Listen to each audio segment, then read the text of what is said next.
Hello friends, welcome to Yadna investment academy. आज और एक बैंक के बारे में हम एनालिसिस करने वाले हैं।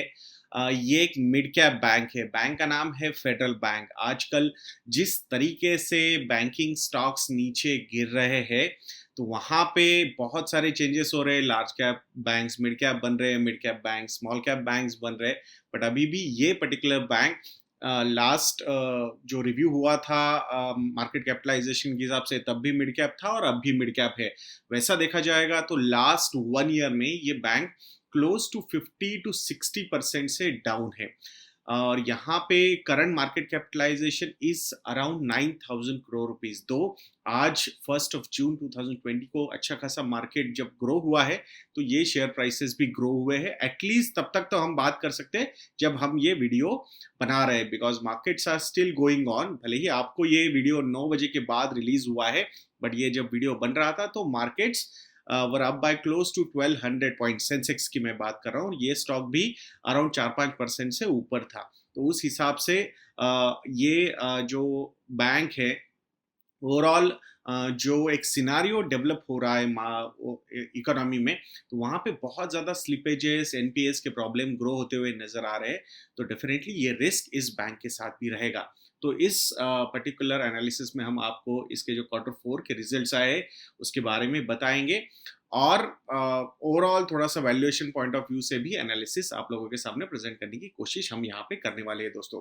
तो पहले हम आप लोगों के साथ बात करेंगे Q4 के जो रिजल्ट्स आए हैं वो रिजल्ट्स कैसे हैं। सो इंटरेस्ट इनकम की अगर हम बात करेंगे, so last year same quarter में जो इंटरेस्ट इनकम था इस बैंक का, वो था 3,032 करोड़ रुपीस।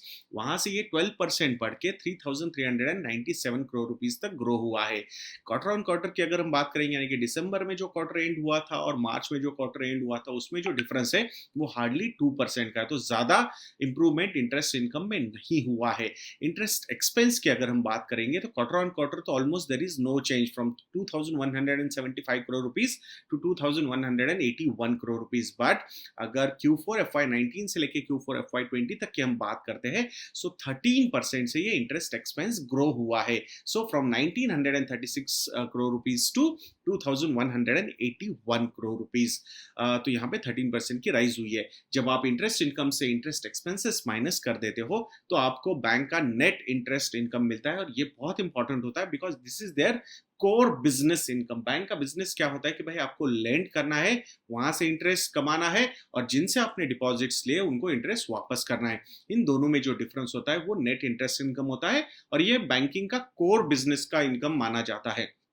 तो यहाँ पे 1,216 करोड़ रुपीस का नेट इंटरेस्ट इनकम रहा है बैंक का। लास्ट ईयर सेम क्वार्टर में इट वाज 1,097 करोड़ रुपीस था। तो 11% का ग्रोथ यहाँ पे नजर आया। इवन क्वार्टर ऑन क्वार्टर भी ये net interest income has grown by 5%, from 1,155 crore rupees to 1,216 crore rupees.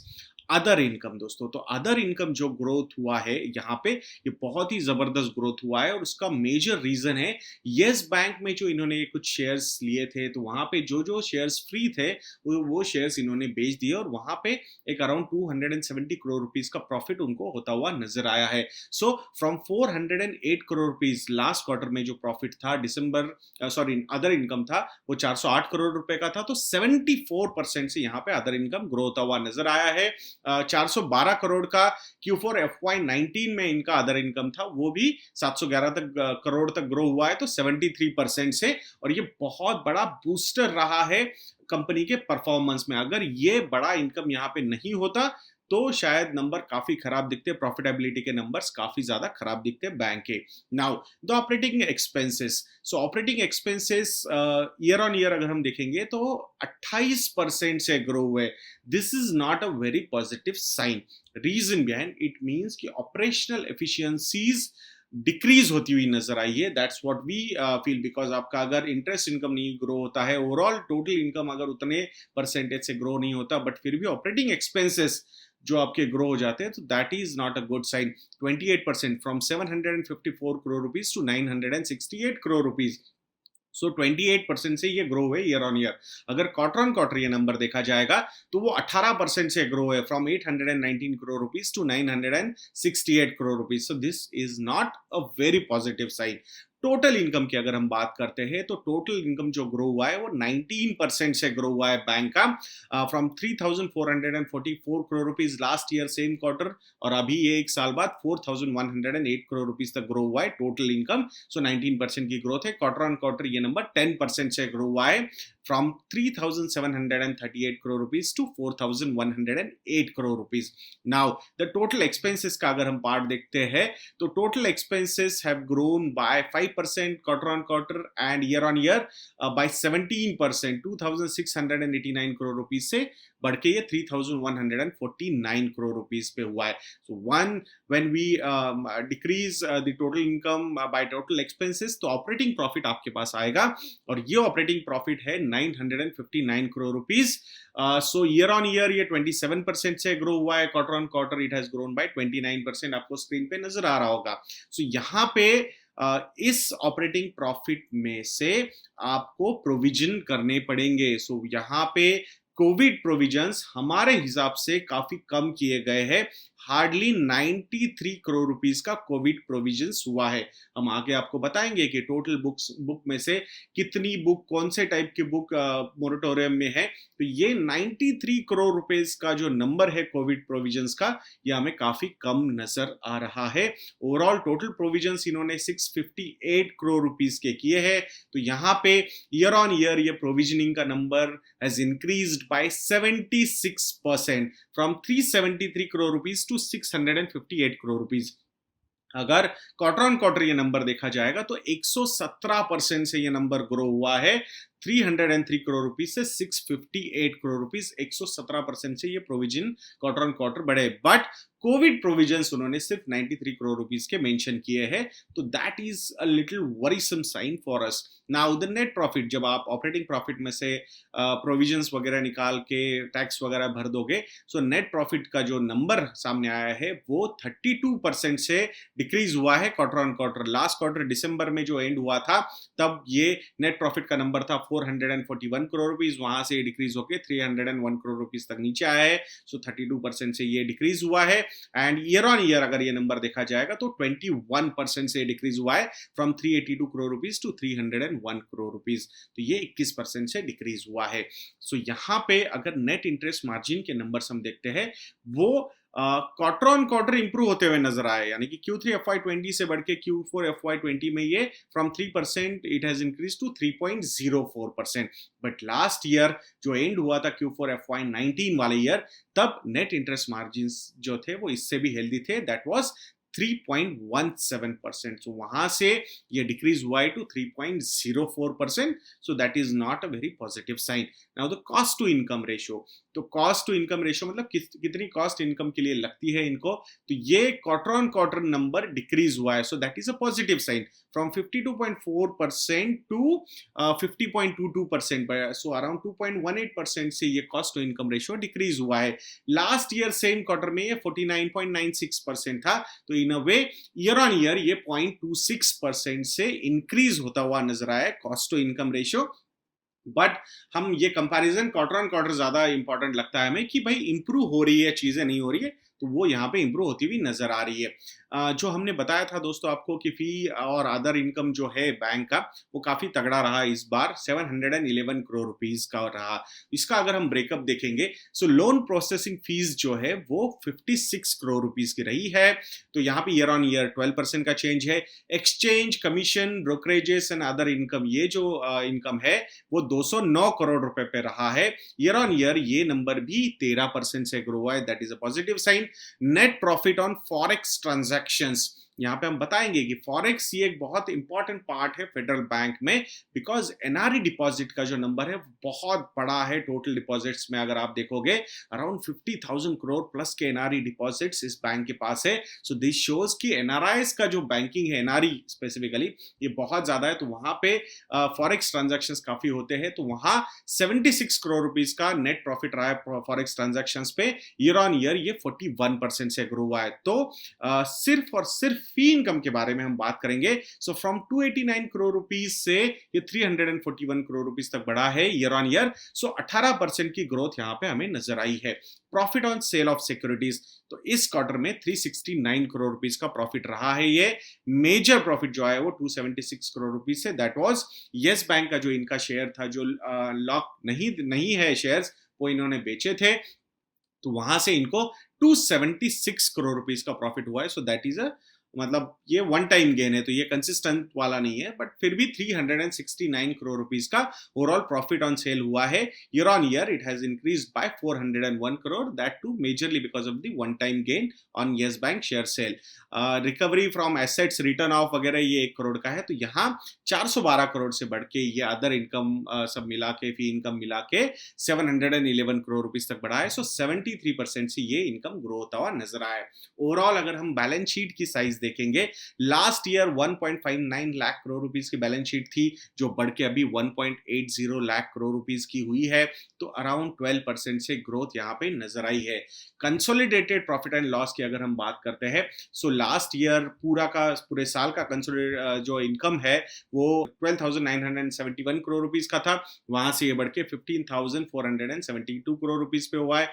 Overall expenditure भी 20% से बढ़ा है, from 10,153 crore rupees to 12,225 crore rupees. Operating profit की ग्रोथ जो रही है वो अराउंड 15% की रही है, from 2,818 crore rupees to 3,247 crore rupees. Consolidated net profit अगर हम देखेंगे फेडरल बैंक का, तो ये 1316 करोड़ से बढ़ के 1580 करोड़ रुपए तक ग्रो हुआ है। So close to what we can say is around 20%। Gross NPA ये जो नंबर है, एक्चुअली ईयर ऑन ईयर ये डिक्रीज हुआ है फ्रॉम 2.92% टू 2.82%। नेट एनपीए ये नंबर भी डिक्रीज हुआ है from 1.49% to 1.32%। And overall return on assets ये जो नंबर है ये इंप्रूव हुआ है फ्रॉम 0.88% टू 0.92%।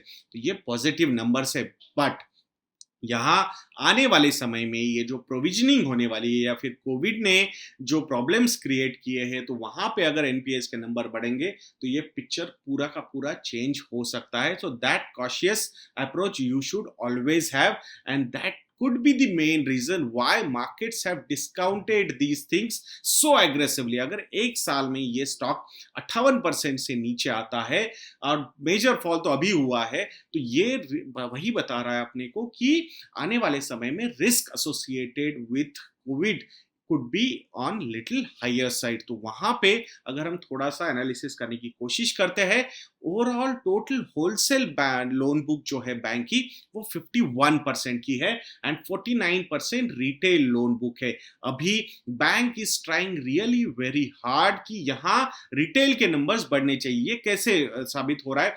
Q4 FY19 में 52,735 करोड़ रुपीस के रिटेल लोन्स थे बैंक के, जो अभी बढ़ के 61,362 करोड़ रुपीस के हुए हैं। So what we can say around 14 to 15% से ये जो बुक बढ़ी है रिटेल की यहां नजर आती है। बट वही अगर होलसेल लेंडिंग हम देखेंगे, from 59,000 crore rupees to 62,079 crore rupees, तो ओवरऑल 3,700 या 800 करोड़ रुपए से ये ग्रोथ हुई नजर आई है। So it is less than around 7% की ग्रोथ यहाँ पे होलसेल बुक में हुई है, जहां पे 14% से रिटेल लोन बुक ग्रो हो रहा है, सिर्फ 7% से होलसेल लेंडिंग ग्रो हो रही है। सो दैट शोज कि बैंक का जो फोकस है वो रिटेल ओरिएंटेड बैंकिंग पे और ज्यादा बढ़ रहा है। ओवरऑल जो एसेट्स पे यील्ड है, एसेट्स मतलब ये जो लोन बुक है, इस पे जो यील्ड आती है बैंक को, ये 9.18% की है। एक्चुअली ये क्वार्टर ऑन क्वार्टर डिक्रीज हुई है फ्रॉम 9.27% टू 9.18%। अगर ओवरऑल बुक का परसेंटेज आप देखोगे तो रिटेल प्योर रिटेल जो बुक है वो 31% की है, 10% एग्री बुक है, business banking, corporate banking, commercial banking वगैरह ये सारा बुक बचा हुआ आप लोगों को नजर आएगा, अराउंड 60% का यहाँ पे है। सो अभी अगर हम ये 4 क्वार्टर में ओवरऑल जो मेन नंबर्स होते हैं बैंक्स के, जैसे कि रिटर्न ऑन एसेट्स हुआ या रिटर्न ऑन इक्विटी हुआ या नेट इंटरेस्ट मार्जिन हुआ, कॉस्ट टू इनकम रेशियो हुआ, ये अगर आप लोगों के सामने प्रेजेंट करेंगे। सो आरओए ये जो नंबर है रिटर्न ऑन एसेट्स का, अगर क्वार्टर ऑन क्वार्टर ये कंपैरिजन होता है, so last year same quarter में 1.02% था, वहां से ये डिक्रीज होकर 0.98% हुआ। Q2 Q3 जो नंबर्स थे एक्चुअली इंप्रूव है रिटर्न ऑन एसेट्स के, 1.03% for Q2 FY20, Q3 FY20 में 1.04% तक बढ़ा। बट जो मेन प्रॉब्लम यहाँ पे नजर आया वो Q4 FY20 में आया। जो ROA है रिटर्न ऑन एसेट, भले ही ईयर का हमें 0.9% के ऊपर नजर आ रहा है, बट सिर्फ और सिर्फ क्वार्टरली नंबर्स हम देखेंगे Q4 FY20, so this is not that encouraging, it has gone down to 0.69%, so which is a case of worry, so that you should be careful. Return on equity ये numbers भी काफी strong थे, अगर हम Q3 तक के numbers देखते हैं FY20 के, 11.86% for Q4 FY19, Q1 FY20 में 11.44% हुआ, देन 12.06% हुआ, देन Q3 FY20 में तो रिटर्न ऑन इक्विटी ये जो नंबर था वो 12.50% तक ऊपर गया था। But because of the falling net profits, ये जो नंबर आया है अभी रिटर्न ऑन इक्विटी का Q4 FY20 का 8.41% का है, तो यहाँ पे डाउन ट्रेंड सीधे सीधे हमें नजर आ रहा है। इवन अगर नेट इंटरेस्ट मार्जिन के हम नंबर देखेंगे, लास्ट ईयर 3.17% था और अभी ये 3.04% है। वैसे देखा जाएगा net interest margin actually improve हुआ है टू 3.04% फ्रॉम 3%, बट यहाँ पे जो प्रोविजंस बाद में हुए उसकी वजह से प्रॉफिटेबिलिटी काफी नीचे आई है, और हमें अभी भी लगता है कि 93 करोड़ रुपीस के जो प्रोविजनिंग हुई है कोविड की, that is not that much sufficient. Even cost to income ratio जैसे हमने आपको बताया ये भी डिक्रीज हो रहा है, so that is a positive sign. तो बैंक एटलीस्ट वो कॉस्ट कंट्रोल करने की कोशिश बहुत अच्छी तरीके से कर रहा है। ग्रॉस एनपीए नेट एनपीए के नंबर्स हमने आपको बताए हैं। वैसे देखा जाएगा तो क्वार्टर ऑन क्वार्टर ये नंबर्स काफी डिक्रीज हुए हैं, but still we should be cautious कि आने वाले जो 1-2 क्वार्टर्स होंगे वहां पे after this moratorium period is over, there could be fresh NPAs coming up, so that we need to be quite careful about. Now अगर ये उनकी जो टोटल बुक है इसको अगर हम थोड़ा सा एनालिसिस करते हैं कि कितने परसेंटेज बुक यहाँ पे मोरेटोरियम में गई है, सो 1.24 लाख करोड़ रुपीस का जो टोटल लोन बुक है बैंक का, उसमें से 43,000 करोड़ रुपीस का जो लोन बुक है वो मोरेटोरियम में है। सो 35% of the book is under moratorium. Now इसको अगर हम और ज्यादा जाके डिटेल में एनालिसिस करते हैं, जो सेगमेंट वाइज कहाँ पे कितना मोरेटोरियम है, तो वो भी थोड़ा सा ट्रबलसम हमें लगता है। जैसे कि एग्री बुक इनकी 12,874 करोड़ रुपीस की है, उसमें से 4,055 करोड़ रुपए की जो बुक है वो मोरेटोरियम में है, सो 31%। रिटेल लेंडिंग जो है वो 37,878 करोड़ रुपीस के है, out of which 14,271 crore rupees की जो बुक है वो मोरेटोरियम में है, तो 38%। तो यहाँ पे इतने ज्यादा प्रॉब्लम नहीं होने चाहिए, that's what we feel. But business banking की जो बुक है इनकी वो है 10,600 करोड़ रुपए की, out of which 8,433 crore rupees की जो बुक है वो अंडर मोरेटोरियम है। सो 79% of the business banking book is under moratorium. Commercial banking में 12,000 करोड़ का इनका लोन बुक है, उसमें से 6,360 करोड़ रुपए की बुक अंडर मोरेटोरियम है, सो 53% बुक। सो नाउ यहाँ पे ये बड़ी अमाउंट्स के लोन्स होंगे, तो यहाँ डिफॉल्ट परसेंटेजेस अगर नंबर ऑफ कस्टमर्स के हिसाब से ज्यादा हो जाता है, so this could be a troublesome factor. वैसे देखा जाएगा ये रिस्क सबके साथ है, बट फिर भी 1.24 लाख करोड़ रुपीस की बुक में अगर अराउंड 22,000 करोड़ रुपीस की बुक अगर इतने सीवियर मोरेटोरियम में है, so that could be a troublesome, हो सकता है वो। देन जो इनकी सीआईबी बुक है वो फ्रॉम 50,000 करोड़ रुपीस जो है इनकी, उसमें से 9,947 करोड़ रुपीस की जो बुक है वो अंडर मोरेटोरियम है, सो 20% ऑफ दैट। सो वहां पे इतना ज्यादा प्रॉब्लम हमें नजर नहीं आता है। सो ओवरऑल अगर देखा जाएगा इनकी जो डिपेंडेंसी है कि जो ओवरऑल रीजन वाइज अगर हम बात करते हैं, तो वो डिपेंडेंसी केरला में बहुत ज्यादा है।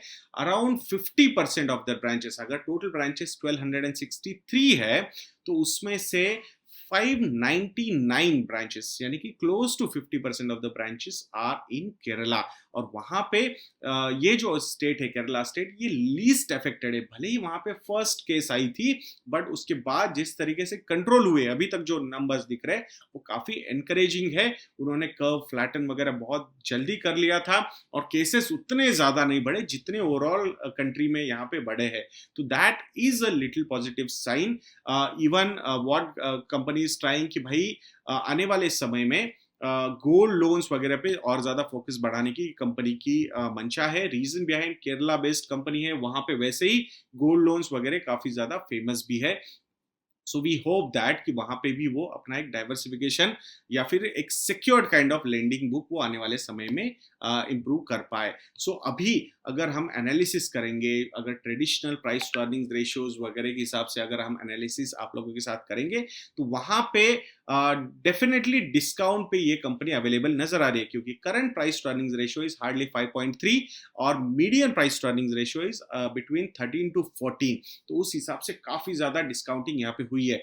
बट डिस्काउंटिंग में आप लोगों को एक चीज देखनी चाहिए, प्राइस टू अर्निंग्स मल्टीपल जो है वो स्टैटिक मल्टीपल नहीं है, वो चेंज होता रहता है because of your earnings. But normally price to book ये रेशियो काफी ज्यादा कंफर्ट दे सकता है। तो वहां पे price to book value ratio जो है कंपनी की वो अराउंड 0.66 के है। तो उस हिसाब say that particular static thing is supporting the valuation. तो इसीलिए for some time Federal Bank was part of our model portfolio in the value category, value model portfolio, but फिर भी risk associated after this COVID incidents is quite high। यहाँ पे it's better to stick to big retail banks rather than small banks, small corporate और wholesale banks, कि वहां पे risk थोड़ी सी ज्यादा हो सकती है। That's what we feel. Valuations attractive बहुत ज्यादा लग रहे हैं बहुत सारे लोगों को। 3.12% तक का डिविडेंड यील्ड अगर करंट मार्केट प्राइस के हिसाब से हम देखते हैं, सो 3% plus dividend yield is quite good वैसे देखा जाए। बट फिर भी risk associated with this new situation getting developed, ये 3 महीने से 6 महीने के जो मोरेटोरियम हुए, that is also not very positive sign. तो वहां पे स्लिपेजेस होने के चांसेस ज्यादा हो सकते हैं। हम आशा करेंगे कि ये अनलॉकिंग जो हो रही है, लॉकडाउन हम बात करते थे, नाउ द अनलॉक 1.1 1.0 की हम बात कर रहे हैं, so that should have some positive impact on the recovery. So that's what we feel and it should happen. So हम आशा करेंगे दोस्तों कि आने वाले समय में ये जो प्रेशर है बैंकिंग पे या स्पेसिफिकली एनबीएफसीज पे, ये डिक्रीज होता जाएगा। We should be ready for a lot of consolidation in this space, lot of merger and acquisitions हो सकते हैं आने वाले समय में अगर ये सिचुएशन थोड़ी सी और ज्यादा लंबी चलती है। तो उस हिसाब से you should be careful about. So it's better to stick to big retail banks rather than small wholesale banks. तो हम आशा करते हैं दोस्तों कि आपको ये वीडियो अच्छा लगा होगा। अगर अभी तक आपने हमारे मॉडल पोर्टफोलियोज को ट्राई नहीं किया तो जरूर ट्राई कीजिएगा। स्टे होम ये कूपन कोड यूज करके you can get discounts between 10 to 25% if you go for combo offers. हमारे स्टॉक सब्सक्रिप्शन के वीडियोस है, म्यूचुअल फंड रिव्यूज करते हैं हम एवरी मंथ, टैक्स यज्ञ, फिन प्लान यज्ञ, हमारे नॉलेज बैंक्स है, मॉडल पोर्टफोलियोज हमने लॉन्च किए हुए हैं, mutual fund oriented model portfolios भी है, स्टॉक ओरिएंटेड भी है, mixed bag of model portfolios भी हमारे पास है। If you want to restructure your portfolio तो उसके लिए एडवाइजरी सर्विसेज भी हमारी वेबसाइट पे अवेलेबल है, वहां से भी आप सब्सक्राइब कर सकते हो। Our advisors will be more than happy to help you. Even if you want to do a detailed financial planning session, gold financial planning session, that's what we call, तो वो भी हमारी वेबसाइट से आप subscribe कर सकते हो with good discounts by using coupon code stay home. तो ऐसे ही वीडियोस के लिए हमारा चैनल लिखते रहिए दोस्तों। नेक्स्ट वीडियो तक के लिए मुझे आज्ञा दीजिए। जय हिंद।